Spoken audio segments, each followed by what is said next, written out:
Kjell studied chemistry at Uppsala University in Sweden, where he received his PhD in 2018 in the field of computational organic chemistry, working on the structure and photochemistry of excited state aromatic compounds. From 2018 to 2020, he was then a postdoctoral fellow at AstraZeneca in the UK, supervised by David Butter and Per-Ola Norby. The focus of his work at AstraZeneca was to combine machine learning with traditional mechanistic reaction modeling. Currently, Kjell is a postdoc in the group of Alan Asburu-Guzik at the University of Toronto in Canada, applying machine learning and AI to molecules and reactions. The title of Kjell's talk today is Hybrid Mechanistic and Machine Learning Models, and we look very much forward to your lecture. Stage is yours.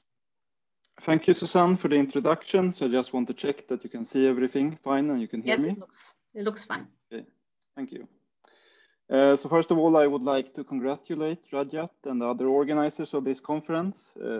It's a magnificent conference, I would say, and I'm very humbled and honored to be able to participate a small talk to it.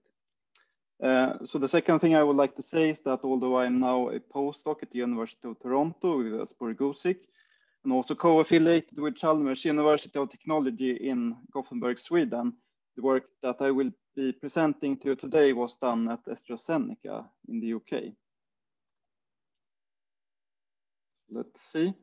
So first of all, I would like to acknowledge the people who have been involved in this work. So that's foremost my main supervisor at AstraZeneca, David Butter, my co-supervisor, Per-Ola Norby, and also my external academic supervisor, Tore Brink, who is at the KTH Royal Institute of Technology in Stockholm, Sweden. So I did my postdoc at AstraZeneca at the Macclesfield site. So Macclesfield is a small town in the northwest of England, which is located a bit south of Manchester. And it's also one of AstraZeneca's main manufacturing sites. So you can see an aerial photo here. But it's also where a lot of the research into chemical development is going on, and that is also where I was. So all of the work that I will be talking about today is published in Chemical Science Open Access in this paper, which was published earlier this year. And you can also find all kind of detailed descriptions of the procedures and also kind of the data and the code which was used to generate the data, if you want to take a look. So just to give you some context of this work, we're trying to do reaction prediction. And I was working in the pharmaceutical industry. So pharma is interested in making drugs. So here's just a toy example, trying to make the drug ibuprofen. And you do this in a series of chemical transformations called steps from starting materials, which you can either purchase or get a hold of in some other way. And together, this series of transformations or steps is called the route to the drug.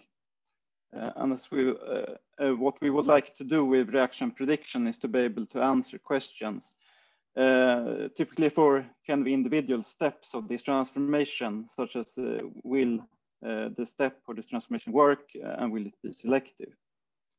And as we heard a lot about during the conference, you can kind of turn this problem around. So you start instead by kind of cutting the molecule apart by actions such as functional group interconversions, disconnections, and this is called the retrosynthesis. So as you might have appreciated by now, the future vision for a lot of people is to have something akin to an AI route design system where you would have some algorithm which will propose many different routes to a potential drug. But it also has some capacity to predict the success of these routes so that we can rank them and select only the best routes that we want to test in the lab. So whether this is done kind of as the majority today by real chemists or in the future mainly by high throughput experimentation or maybe by so-called self-driving labs. So another bit of context I want to give is the different settings in the pharmaceutical industry. So when most people think about pharma, they think about drug discovery, where you want to make and test lots of compounds typically want to do this fast. You don't care so much about yields or impurities. You also work on a small scale, and this means that you get low amounts of waste, and most of the chemistry you do can be considered safe. And the corresponding reaction prediction to this setting would be typically fast, and you also want to be able to couple it with this type of automation approaches. So in process chemistry, where I worked, you typically instead work on one or a few compounds, which they are kind of progressed from discovery, and you want to make them on a larger scale. And here you have much more time to develop the routes. This can be months or even years. And what you want to do is to highly optimize the yield of the transformations. You want to avoid impurities to a very large extent. And nowadays, people also want to make sustainable routes in terms of selecting, for example, different types of solvents. You also need to think about the safety. So some of the transformations which would be acceptable on the discovery level cannot be used on the process chemistry level. So this was the setting I worked in, and what we were targeting here was accurate prediction. And also something which I think is quite important is that the models should also preferably give some kind of knowledge to the chemist who will work with the reaction so that they can get some kind of hints for how they can further optimize it. So how could this work in the future? This is kind of just a dummy experiment. So you can think about your future process chemist working in their future AI-powered route designer software. And they have entered a molecule into this software, which they want to make. The software suggested several different routes.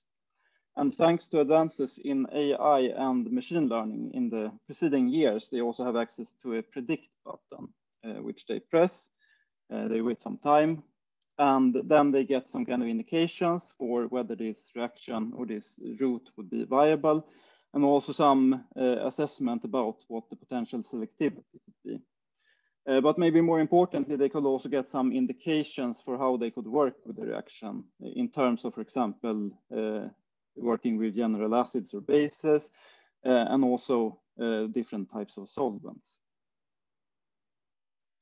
So if you look at the reaction prediction in the pharmaceutical industry, there are different types available. So the kind of workhorse is mechanistic density functional theory, where you try to map out the reaction pathway, finding reactants, intermediates, and transition states, and calculating their energies. And we've heard a lot about this during the conference, for example, from Peng Liu and Fernanda Duarte, and also a bit from Natalie Fay.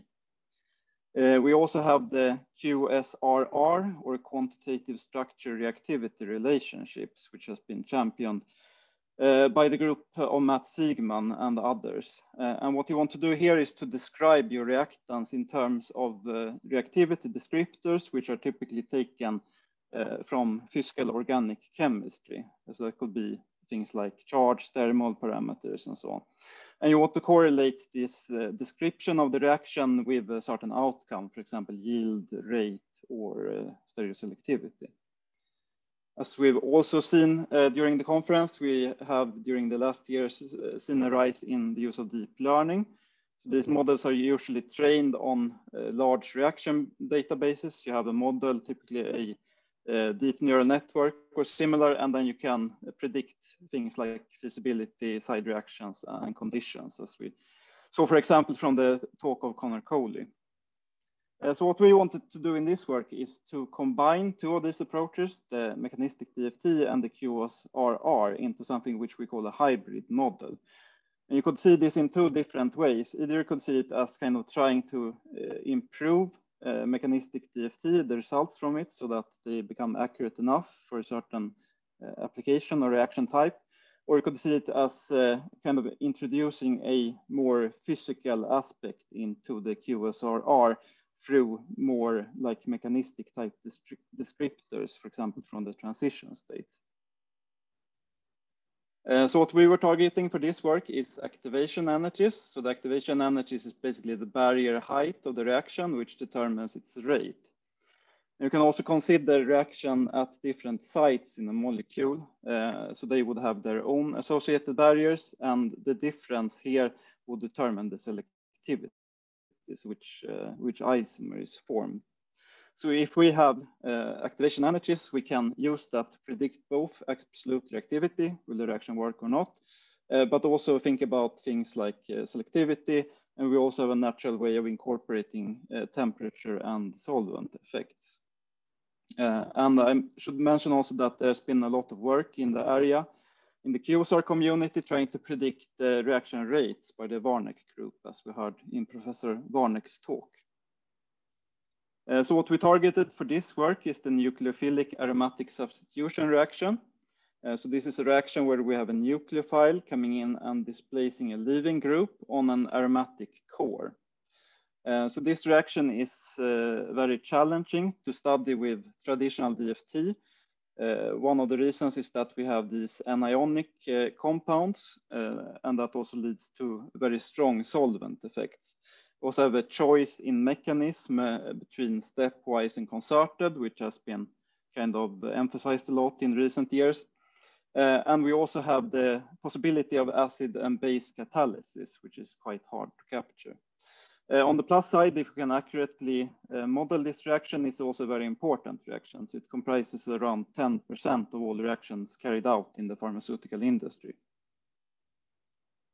So to do the modeling, we needed to gather a data set. So we did this by looking at the kinetic literature. So this is typically physical organic chemistry literature, going back as far as maybe the 50s or 60s. So we gathered the data, so it would look something like this. You have a reaction, you have a certain temperature, you have a solvent, and you have the associated reaction barrier.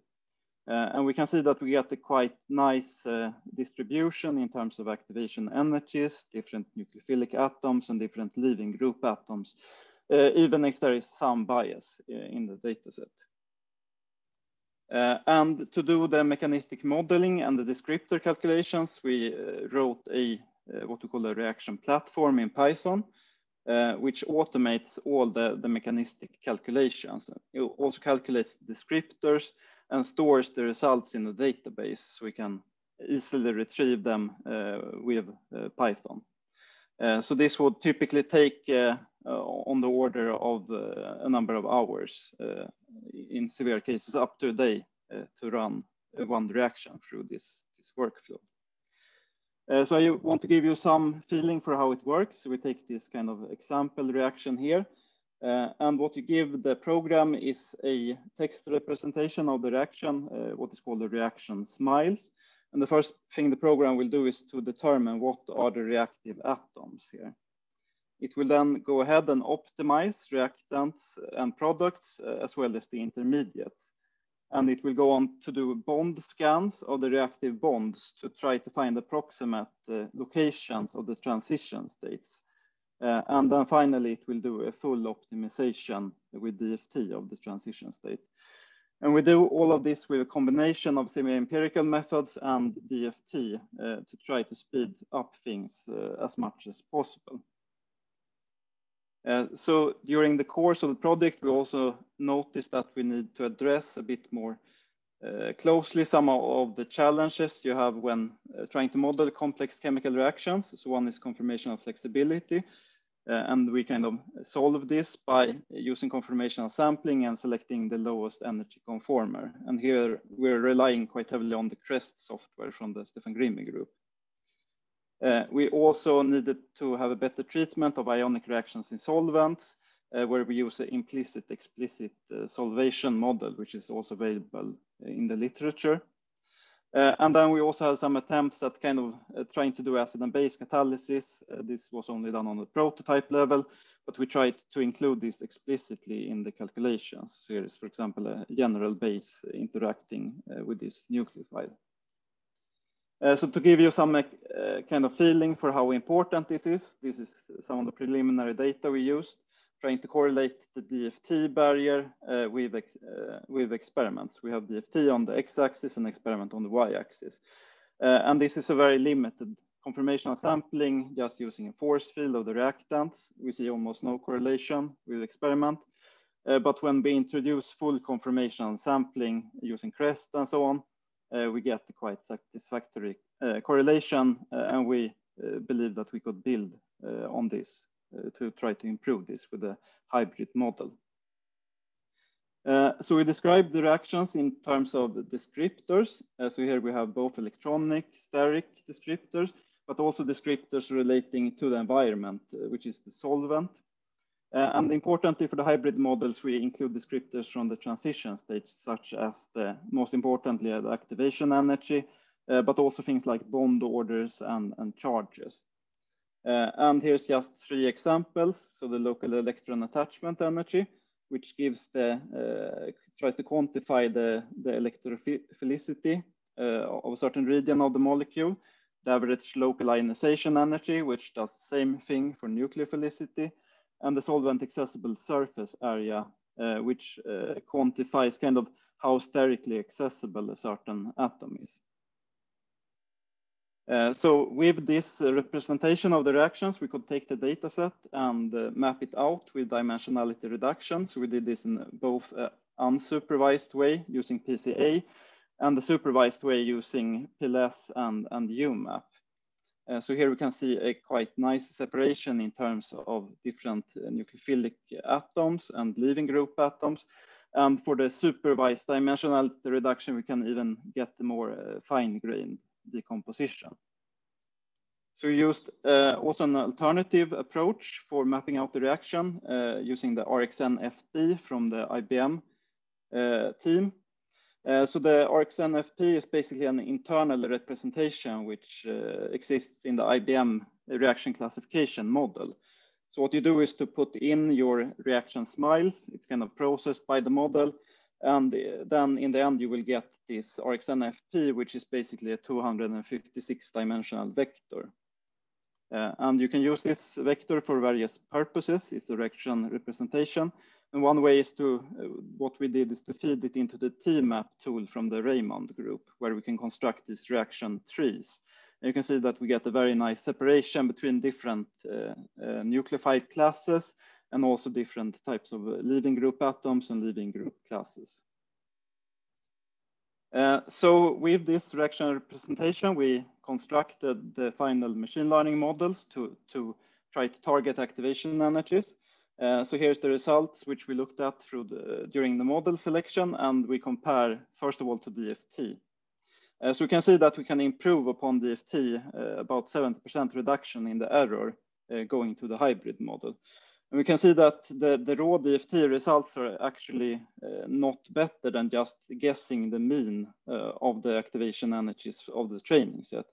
We can remove some of the systematic error in the DFT calculation with a linear correction, but it's still not as accurate as the hybrid model.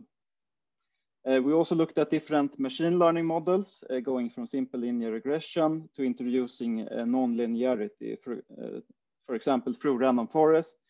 But we found in the end that what worked best for us was support vector machines or Gaussian process regression. And importantly, these kind of meet our target, which is the somewhat arbitrary chemical accuracy limit at 1 kilocalories per mole. So in the end, for various reasons, we chose the GPR model as our kind of preferred model and went ahead to test it on the external test set.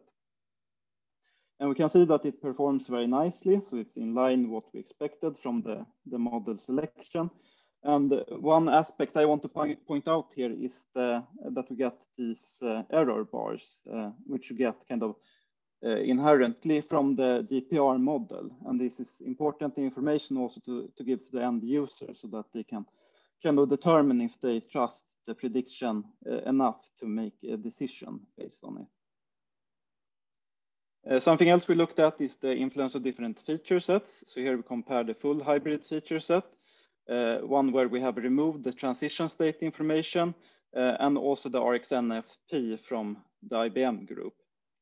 So we can see that these models based on descriptors perform better, especially with lower amounts of data. And we can also see that this hybrid model seems to have a small advantage over the pure reactant descriptor model, especially with the low in the low data regime. We also compared models with different types of structural features. So here's the ASIDA descriptor, which is based on the work from Professor Warneck and their CGR model. Here's a Morgan reaction fingerprint, which you can get from RDKit. And here is the IBM reaction fingerprint. And we can see that these models actually start approaching kind of our target of the chemical accuracy when we have the full amount of data.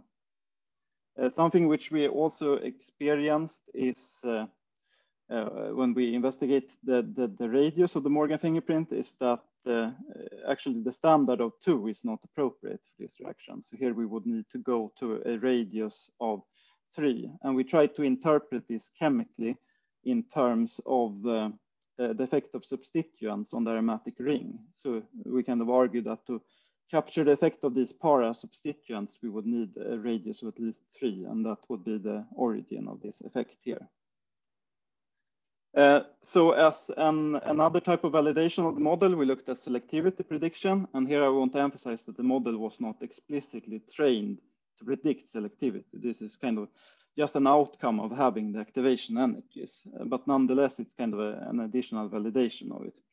And here we looked at radioselectivity, where you substitute the same type of leaving group at different positions in the ring, and chemoselectivity, where you substitute different types of leaving groups. We tested this on 100 reactions from the patent data, where you kind of have recorded the outcome, and compared DFT to the final hybrid model. So for DFT, we can see that it performs very well on radioselectivity prediction, but performs a bit worse on chemoselectivity prediction. And this can probably be understood in terms of error cancellation, which would occur for radioselectivity, where you have the same element, but not for chemoselectivity, where you have different elements. And we can see that this is actually one of the aspects which is improved by the hybrid model, although it performs a bit worse on the radioselectivity prediction. So if you would use this as a selectivity model, probably you would use a combination of DFT and hybrid models for this. So you can just compare these results. There is kind of no exact comparison for the SNAr reaction, but this is a pure QM model for the electrophilic aromatic substitution reaction. One model where they take this and try to make a hybrid model out of it, performing better. And we also saw the work of Connor and others earlier in the conference, generally for aromatic substitution reactions, which performs very well and is probably the go-to method for this problem at the moment. So to conclude, I believe that we have shown that mechanistic informations from the transition states are useful, at least in the low data regime. And also we have shown that these models trained on the kinetic data can be used also for selectivity prediction. Some of my personal takeaways from this is that this deep learning reaction fingerprint is very promising, especially when you have larger amounts of data. And also another thing is that when looking at this kinetic data, it's generally of very high quality, but there's also a caveat that it's very difficult to extract at the moment, as it's not cataloged by the databases. So a lot of the feedback I get on this paper actually relates to this figure, which we have of different modeling regimes, depending on how much data you have. So we kind of argue here. You can always debate these numbers, how much data should be here. But in the low data regime, probably you're better with a pure mechanistic model than going successively to hybrid models, QSRR models, and structural models. And of course, these models would be much easier to design and much faster to make than the full hybrid model. And last of all, I would just like to make a couple of advertisements. So the first one is the Morpheus, which is a Python package that I developed together with others for the calculation of molecular features for this type of work.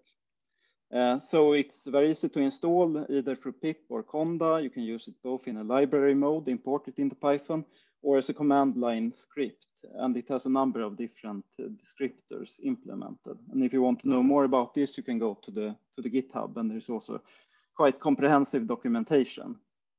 And another thing I want to highlight is a review article, which I was fortunate enough to co-author earlier this year, Organic Reactivity from Mechanism to Machine Learning, where our kind of unique selling point, I would say, is that we also cover this type of mechanistic or reaction path models. So with that, I would like to thank you all for your attention, and I would be very happy to answer any questions that you might have. Thank you very much, Kjell, for this very interesting talk. And there are actually a few questions. So the first one comes from Paul Turcher. What did you employ to sample the explicit solvent configurations, and how many did you sample? Were you able to obtain transition states, no frozen coordinates, with explicit solvation? Yeah, so actually it's kind of a complicated procedure. So what we would do is to kind of first locate the transition states without the explicit solvent. Then we would kind of freeze the whole transition state, if I remember correctly, and use the non-covalent interaction mode of CREST to put in solvent molecules. So we would do this kind of to try to establish what is the stability of this transition state and how many water molecules or methanol molecules we would need to incorporate. And once we kind of knew that number, the procedure is given in this paper, then we would do a full optimization of the transition state, all the coordinates. And that usually converges quite nicely. Okay, thank you. There's another question from Falgun Lolo. Really nice talk, Kjell. I'm really impressed at how well the hybrid model performs. What would you say are the drawbacks of your hybrid model, if any? Thanks, Falgun. It's nice to hear from you. So the hybrid model, I would say, is kind of a let's say a benchmark model. So if you need something to be very accurate, so you kind of want to push the limits of accuracy. So the drawbacks is that you need to do this sampling here. So you need to basically find all the reactants, products, intermediates, and transition states. And this is kind of both very time consuming, and it's also quite difficult to automate. So there are some tools now which were not available when I started, like the AutoDE from Fernando Duarte, which she presented, which could simplify this. But I would say it's both kind of in terms of development time and also in terms of execution time, especially when you would go to larger and larger molecules. Probably there you would need to kind of truncate the molecule to make it computationally feasible. Okay, thank you very much. I can't see any further question at this point. So thank you very much again, Kjell, for your nice talk. And thank you very much. Thank you. And we already moved to the final speaker of this second session of today, which is a really exciting person calling herself Super Science Girl. So our next speaker is Nessa Carson. Nessa comes from England and received her MChem degree from Oxford University in the UK before completing postgrad studies in catalysis and organic methodology at the University of Illinois at Urbana-Champaign in the US. She then started working in industry, first as a synthetic chemist for Amri, and then moved within the company to run a high throughput automation facility on behalf of Eli Lilly in Windlesham, working across both the discovery and process chemistry arenas. She then worked for 1 year in process development at Pfizer using automation. And in 2020, Nessa started at Syngenta, where she is currently working and running and developing automation and data management. And she is setting up a high throughput experimentation laboratory there. She also maintains a very interesting website of useful chemistry resources that you should easily find when you Google for Super Science Girl. The title of Nessa's talk today is Data Management for High Throughput Chemistry. So the stage is yours, Nessa, and good luck. All right, thanks very much for that introduction, Susanna. Can I just check you guys can see my slides well enough? Yes. All right, perfect. All right, yes, thank you very much I'm super excited to be here, actually. I've had so much great feedback already from loads of co-workers, loads of friends about this conference. And I've got to agree with them. It's been absolutely fantastic. So I'm really happy to be here. So yeah, today I'm going to talk about data management for high throughput chemistry. So apologies, first of all, if you're looking for a really detailed technical talk, this isn't going to be that. So maybe go and put your feet up somewhere. But actually, I'm going for higher level best practices that can work for all of us. So I'll be talking mostly about companies because it's industry who deals with the most high throughput data, but hopefully then, good data management would work for everybody, particularly in the high throughput space. So yeah, if you're lucky, you'll have rules to follow on data management, right down to stuff like how to name your samples is one of the most critical parts, really. But if you're not, then I'd strongly advise you to lead by example, no matter whether you're a student or a junior researcher or, well, anybody. So yeah, I'm focusing this more on wet lab chemists, but actually one take-home message I'll say right from the start is that it's really critically important for chemists of any sort and scientific computing to talk to each other as much as possible. All right, so let's talk about why we're generating data. So we've mentioned these repeatedly throughout this conference, of course. So DSTA cycles, or DMTA cycles, they're sometimes called, design, synthesize, test, analyze. It's the same in agrochemistry as it is in medicinal chemistry. So, this is how we're optimizing the compounds that we're designing and hopefully getting them through to development at some point. But as part of the S part of this cycle, as part of the synthesis subsection, it's actually really got its own cycle when we look at optimization of that synthesis. So we're calling that the DEA cycle, design, execute, analyze. And it's the same deal, right? We're designing a reaction, we're testing it out, and then if we need to optimize that, we're looking at the analytical data. Just trying to find my laser pointer here. We're looking at the analytical data, and we can feed that back into a design for another reaction.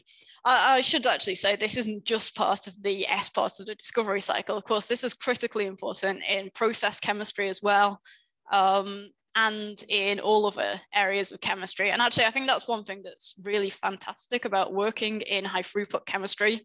Depending on how your company is organized, then it's a chance to get really strategically important insights working across discovery, process, other areas of chemistry down to formulation. I get to work with a number of different departments, even outside chemistry, and at all stages of a project's life cycle. And I think that's really important to be able to get those insights into how to do things better in the future. It's not letting me advance. Okay, so Marwin Segler talked a lot about de novo design before, so I'm not going to go into super detail about it, but one thing I should say is that this line in the middle based on synthetic tractability is critically important. I'm sure I'm not the only person on this call who has been through the trauma basically of a computer told me to make this and I can't make it. It's the worst thing. I was sort of lucky enough to learn this early on through a not great experience really of a computer telling me what to make. And I think since then it's really brought it home to me that, it's important to have the chemist chatting to the wet chemists talking to the computational chemists about what we can and can't easily make and what's important and whether we should go for the low-hanging fruit or whether something's important enough to actually go down that really challenging synthetic route, which is an area where high throughput chemistry really helps. So I guess what we're doing on this slide, we've got our reagent catalogs going in, and these are data-rich catalogs of reagents, whether those data are static or whether they're descriptors from or from places like PubChem, or perhaps descriptors from somewhere like Kraken would be absolutely fantastic to build into something like this. So we're moving on to scoring reagents, and then enumerating an entire parameter space that could potentially cover our reaction. Of course, we then need to drill that down and filter it to an optimization design. And that can be done computationally, it can be done by a human, or probably ideally a bit of a mixture of both of those. You know, a human is probably not very good at figuring out the diversity of the parameter space that they've designed. And they'll probably miss parts out. They'll probably miss entire clusters of, like, for example, phosphine ligands. However, the human has a bias that can be a good thing in a way.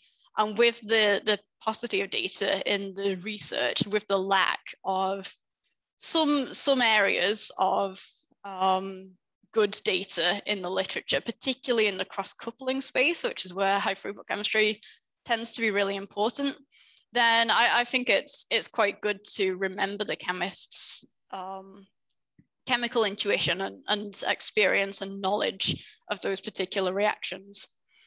But once I have my optimization design, I'll feed that through to chemistry automation. I'll set this up in the lab in a high throughput setting. And then the results I generate from that feed back into a reaction data lake, along with external reaction data, for example, from the literature, from patents, which feed back into the reactivity models, which can then tell me next time I'm running a similar reaction, what I should be using, and hopefully be able to get to that place faster where I can end my DEA cycle and go back into the DSTA cycle to analyze and to design another compound again if I'm working in the discovery space there. So I guess Marwin talked about this before, so I should talk about what we're doing maybe differently at Syngenta. One thing I really appreciate is that I think quite often new scientific software like LIMS or anything data management related, it gets rolled out for bench chemists and everyone else is forgotten about. I appreciate that we're doing this a bit differently. So we are currently in chemistry automation, prototyping the cycle, driving and testing the implementation of a reaction data management platform in order to reduce friction at the interface of design and synthesis. It's not just in discovery, I should say. The same thing is happening across process chemistry, across other areas. But it's really nice to see that high throughput chemistry is not going to be forgotten, because this is where we're generating most of our data.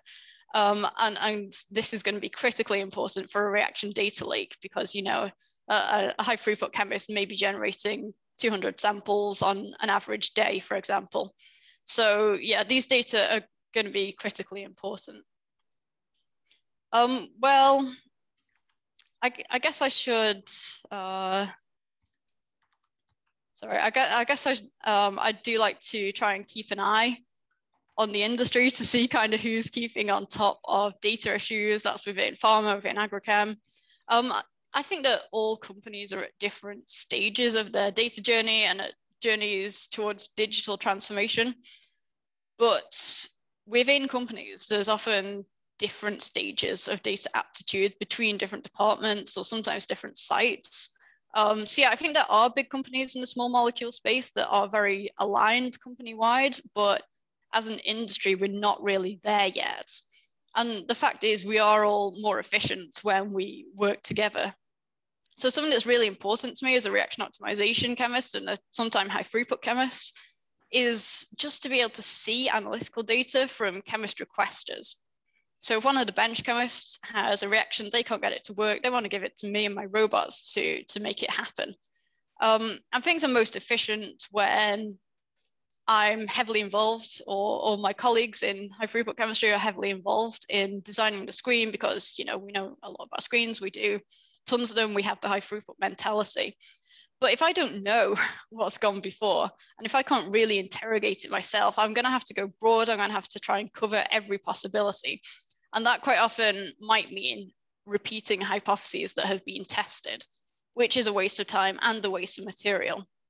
So if I even have a small clue, like debentonation is the problem, or if someone says to me, I have high conversion, but instead of the cross coupling I want, I've got all proto-debrominating, I can design a screen specifically to tackle that problem, and I'll bias my ligands that way. I need to remember to also keep some broadness and keep some conditions that aren't expected to work, such that I'm fully exploring that parameter space. But it is a huge problem when we can't easily interrogate others' data.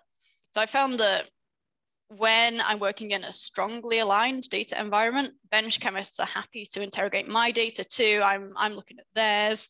And that's even if they don't have access to high throughput tools. So one of the really important things is when there isn't a central and standardized data repository that can be accessed by anybody, data sharing doesn't really happen because it's too much of a faff. It's too much of a faff to send someone the raw data from your LCMS. Quite often bench chemists don't know even where to access the raw data from their LCMS, and they'll send a PDF or something, which is fine, but maybe isn't really what I'm looking for when I truly want to interrogate those data and understand what's going on. So yeah, a central and standardized data repository, if you have it, it's fantastic. If you don't, it of course requires chemistry-wide alignment within a company. Where it happens, it's a step change, or it's even more than a step change. It's like magic. So that's a really important thing that I feel like we should all be doing. So let's look at what we do with these data. So I tend to be working with robots like this. My team's purpose is to help projects to explore and improve reaction conditions efficiently. And we will use solid dispensers, we'll use liquid dispensers like the robots on this slide. We run small scale parallel reactions. I quite like working on about a 5 milligram scale. That works really well for me. And then we'll have exact quantification, absolute quantification of the results that we're getting out of this. So when I'm running my parallel reactions, I like absolute quantification because it's the ideal, right? If I can feed that back into my data lake, it can really tell me a lot about what's happening in those reactions. And I'll try and get that through the use of internal standards for LCMS, which is the real workhorse technique in high throughput chemistry. Or GC, of course, or alternatively from NMR, which can also be done in high throughputs. Additionally, I'll take multiple time points, just such that I can get as much data as possible out of experimentation. That can be challenging, but it's really good where it can happen. And then once I've got these quantified results, I'll map them back to my original reaction conditions. And I should be doing that in both a human readable and a machine readable way, so that not only can we use that data immediately, but we can use it again in the future for other similar reactions. So my designs tend to look a bit like this. This is a full factorial design. So I've got 12 ligands here. I've got 4 bases, I've got 2 solvents, I'm doing every combination of all of them. So this is a data science meeting, and I guess many of you guys are like, why aren't you doing a DOE factorial design? Why aren't you doing Bayesian optimization? Of course, there's a place for those. There's not just a place for those. Those are fantastic techniques. And maybe as an industry, we could actually use them more. This is a bread and butter type high throughput screen though. And there are some advantages of running it full factorial. It's very easy to design and quick to design. It's very easy and quick to understand. As I said, I tend to be working on a 5 milligram scale. So that little bit of extra redundancy is actually quite useful just to check for outliers and to be able to see visually what's going on. So I won't go into the exact chemistry I was doing because it's sort of not important. It's not really what I'm talking about here. I think it was a book called Hartwig amination. But yeah, this is a very, very typical standard daily screen that I might do. So I've got the results in these pie charts. pie charts are actually a nice way of showing data. A lot of data viz people say never use pie charts. And I would say never use pie charts 90% of the time. When they're good, they're good. So here I've got different colors for the components of my reactions. So these are LCMS area percents that are demonstrated by the different sizes of the pie sectors. Of course, these are relative. These are not absolute because I haven't quantified every single component in there. It just gives me a nice overview of the entire plate all at once. So in green, I've got my desired product. So something like this in well A11 looks really nice. There's a lot of green in there. I've got red starting materials. I've got 2 starting materials. So I've got 2 different, very slightly different reds. And then I've got my blue side product in there as well. So what we want to see is green. Specifically, what we want to see is a big green pie. So something a bit smaller, like this guy with BINAP, is not so nice. And that's, this is me showing the components that I know and understand. So the ones I've labeled are just these 5, the greens, the reds, and the blues. Of course, there are other side products in there, other components that I may not know what they are, or maybe I do know what they are, but I haven't labeled them because they're not that important to me. So those will result in a very small pie chart like this one, if it's basically just other stuff that we don't care about. So we want a big green pie chart. And what I can see immediately from looking at this, I guess I'm used to looking at pie chart arrays, but it takes only a couple of minutes for a bench chemist to get familiar with looking at these types of charts. Straight away, I see that the top half of this graph looks almost copy-pasted to the bottom half of this graph. It's not quite the same, but that's telling me that solvents, or at least the difference between toluene and dioxane, I should say, it is not that important in this particular reaction here. I can also straight away see T-butyl-Brett-Phos has not done well in any of these in this particular case. And I can straight away see which ligands I should be going for instead. I'm also getting some hints at cross-parameter relationships, particularly with sodium T-butoxide. That's interacting differently than the other bases are with different combinations, and sometimes it can make something work, like Xanthos is only working here with sodium T-butoxide in the mix. I quite often see that with sodium T-butoxide compared to inorganic bases, or to like soluble organic bases in a book called Hartwig Reaction. So yeah, the thing I'm trying to sell here is being able to generate plots like this easily. So I tend to work using a prototype model. And this is something I would advocate if you're an individual looking at making your environment perhaps do a little bit better with data, or just to make your own data life easier. If you're a coder, or if you have someone, a friendly coder who will help you out, I really like using this prototype model. So basically, I will kind of sort out my problems for myself. I'll build a prototype of a script or of something that can sort out my data exactly the way I want them to, with every like 5S agile, anything you like, and just making it really, really fast and efficient for me, and trying to cut out any dead wood that I possibly can. And then at that point, once I built a prototype, I'm not an expert coder. I'm like, you know, I'm definitely an absolute beginner at this. I can write a little bit of Python, and that's it. And then it's time for me to hand it off to someone who actually knows what they're doing, to a proper professional scientific programmer. I mean, I found that going from an environment where nobody was scripting anything to starting to automate my software workflow, genuinely, I knew nothing about coding. I was an absolute rookie, but I knew that coding could help me. So I basically started from nowhere and started making these scripts, and it cut the time in my workflow right down. It freed up a ton of time for other activities, but that's not really the most important thing. Oh, I did. Okay. Yeah, this has come on down. I mean, this is just that seminar series I'm giving a talk at tomorrow. I'm just showing up today to wave the flag along. It's from a real estate. I couldn't hear you, Derek, right now, by the way. Sorry. Get into the real estate market. There's a shortage of homes. Derek, could you please close him? Apologies. I just did. So yeah, I guess I was talking about coding, wasn't I?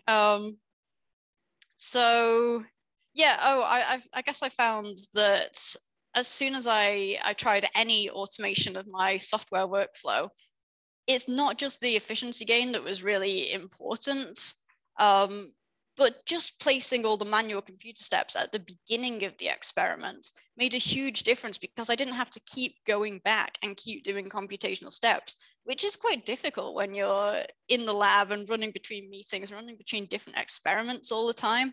We should be trying to eliminate that and trying to move our computer time into single blocks for single experiments. Not only that, but we shouldn't be entering the same data more than once ever. I don't believe in that. It's just error prone, it's irreproducible. You're bound to make a mistake somewhere. I guess the most important thing though was the real step change is that the user wasn't pressured to have to work up their data all at once. So without a specialized approach, no matter how simple that specialized approach was, then I found that it took 5 minutes or more to export a data set in that particular part of that particular data structure that I was working in. And the terrifying part there is that if you notice that something's been integrated imperfectly, if you see that there's something, you look at your visualization, you look at your pie charts, and you see that there's something you want to look into more, are you going to go back and redo it if you have to stand in front of a loading screen for another 5 minutes? I mean, you might not, right? And then that leads to the devil for reproducibility. Like the actual devil is basically people editing data manually within tables. Okay, I probably do it once in a while. It's not reproducible. There should be a data trail at some point. There should be a code trail. So I've got a lot of data here, but I guess we hear a lot about what's important in big data. And I always felt a bit imposter syndrome-y about big data, because I was like, okay, I've got my 100 data points here, and I guess I've got more than 100 data points because I've got many different components. I've got different signals from my LCMS going in. Am I really doing big data? And I talked to my friend. This is something that my friend Avi Roy said. He is a biomedical scientist. His expertise is in epidemiology and actually all kinds of amazing broad expertise, but he really knows about big data. So I hit him up on WhatsApp and I said, am I doing big data? I don't know whether I am, but his response was exactly this. I don't think about big data in terms of number of data points. Big data is high dimensionality, high volume data. Okay, great. Well, that's what we have. I mean, this is every single LCMS that we do in chemistry, right? We have a 3D plot of retention time versus mass to charge ratio versus the abundance of the mass ion. We have the same thing in like a diode array with wavelength, retention time, and the absorbance. So actually we're generating a ton of data. I looked at one of my standard methods and then I'm generating with my diode array, I've got 20 hertz, so 20 points every second at 1.2 nanometer resolution in something like this, 200 to 300-ish nanometers. I've got my evaporative light scattering detector going at 10 hertz, and then I've got 5 times a second plus and minus in my mass spec generating a plot like this. That's huge. So that winds up at 9.7 megabytes per chromatogram, about a gigabyte per 96 sample plate. Sometimes it's bigger than that. I ran a 384 well plate last week, and that was for a single time point, 8.2 gigabytes of data. So we've got a lot of data. And I guess when I'm talking about scripting, then it's important for us to be able to transform this huge amount of data into both the human readable and the machine understandable. formats that we should be getting out. So I'll have something horrible like this. Please don't be too scared of a big table of data. But yeah, basically, I guess I can say that this is what your average high throughput data outputs ends up looking like. Okay, so that's quite a lot, but let me just say the most important thing here is actually just the unique identifier in column 1 here. So it's just so much easier when your data management is just done in a sensible way. You see so many things that just don't make sense. So, you know, I've got a sample name, I've got, I guess my ELN experiment number must be this 21-31467 parts. I guess I've got 001 as, that must be my time point, and then location, and then this OPT is just a tag that does something else in the background. And then it iterates, you know, I've got 002 for the next time point. And it all kind of makes sense. All these locations make sense, directly correspond to the plate. What you see sometimes is just things like 21-31467, that's a good place to start. And then it's like second workup failed, dropped on floor or something. And that's the name of your analytical data. That, I mean, that's fine if you want to write that up in your ELN. But then you find people don't write that up in their ELN, and then I can't find data that I'm looking for when I need to interrogate that chemist's work and when I need to understand what it was I actually did. Even worse, they can't understand it a year later either. They're like, oh, when did I drop this on the floor? I don't remember. So it really helps when I guess you have a record of what's going on in there. So then I guess I have some calculated columns. I have starting material divided by standard. These must be LCMS area percents, and then same with desired product. That helps with filtering later. 3 columns for row column location. Those are the same, right? But it still helps with being able to filter things down. Why is my battery running low? That doesn't make any sense. And yeah, then of course I have, let me just go and check I'm plugged in properly. Then I have extra columns for every single one of the components I care about, the different colors on the pie chart. But we don't want to see horrible data tables like that. As chemists, we want to be able to look and understand our data. So I can immediately turn that into into a scatter graph like this, and I can see immediately, or I can't see because I'm looking on the world's oldest projector. I think we've optimized our chemistry, but maybe not quite optimized the projector here, so I can't really see what my mouse is doing, unfortunately. But you know, straight away, what I can see is that I've arranged these by by grouping 2 different rows, and in this case, each row will represent a particular reagent. So let's say it's a base. So I can see that in row D immediately that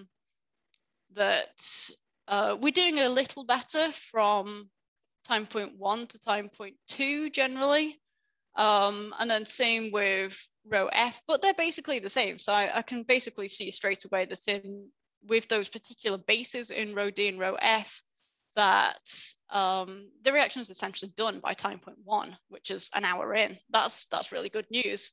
I can see that with some other bases, like here, I think that's row C, then actually that reaction's a little bit slower. It's getting to a really good point, but what do we care more about? Well, that's up to the chemist and up to the particular reaction and the project stage. I can also immediately see that in row E, actually, we seem to have a little bit of product decomposition, because from time point 1 to 2, then the quantified amount of the desired product has decreased in there. And when I look at my pie charts that I love to see, then we can see exactly what's going on. So I can see that there's a lot of really, really nice, you know, it's basically entirely conversion to the desired product here. However, yeah. Nessa, could you have a look at the time, please? Yep, absolutely. Don't worry. This is the end. So I can see straight away that you know, if I leave this reaction for too long, then it's pretty bad news. Okay, let me go back to something that we understand. So yeah, just to basically finish off, I've got a beautiful chromatogram that I know you all love to see. This is kind of just my warning. It's the same as what you tell an AI algorithm. I mean, I hope I have a little bit more sense and to understand that maybe a process chemist wouldn't want to see this, but if you ask me to optimize yield, this is the result of me optimizing the yield here. This blue peak is the desired compound, and this was the best yield I had. Does every chemist want to see that? Probably not. Please let your high throughput chemists know if you care about something other than yield, if you wouldn't be happy with this. One of the most difficult parts of this is trying to figure out what the chemist actually wants, and that can be all manner of things: selectivity, cost of reagents, just being able to purify it on the LCMS. So yeah, just to finish off, I really just want to reiterate the importance of fair data, findable, accessible, interoperable, reusable. This is what we need, not just in high throughput, we need it everywhere. And we just need sense with data management. That's all I want to see, just being sensible and chatting more with scientific computing such that we don't have to rely on prototypes every time, such that we can just get to the end point where we really want to be. So I guess I just finish off by thanking my colleagues who have helped me immensely with this across all areas. I guess I should acknowledge Chris Martin, Paul Cox, Kenny Ling, Tomasz Schmeichel, Claudio Battolocchio, Guillaume Beton, and many, many more across all areas of Syngenta R&D. But thank you everybody for listening. Happy to take any questions. Thank you very much, Nessa, for a very inspiring talk, and we could all feel your passion about it, I think. So as we have run over time quite a bit, we have only time for one question. So it's from somebody anonymous. If it's not confidential info, what robot machinery does your team use for the high throughput experiments? I guess I can show you what I've showed you. I can, yeah, I'm happy to talk about like solid dispensing. It is really critically important when you're on that scale. Like Quantos solid dispensing is, in my personal opinion, just fantastic and absolutely the way to go. Other than that, yeah, you know, I'm quite broad, quite open to all kinds of different automation. Okay, thank you very much again. At this point, I will also thank all the speakers of the 2 sessions this afternoon that Katrin and I had the pleasure to host. So I'm not afraid of the future, seeing so many young researchers having great ideas and already great programs in place. And I wish you all the best for the future.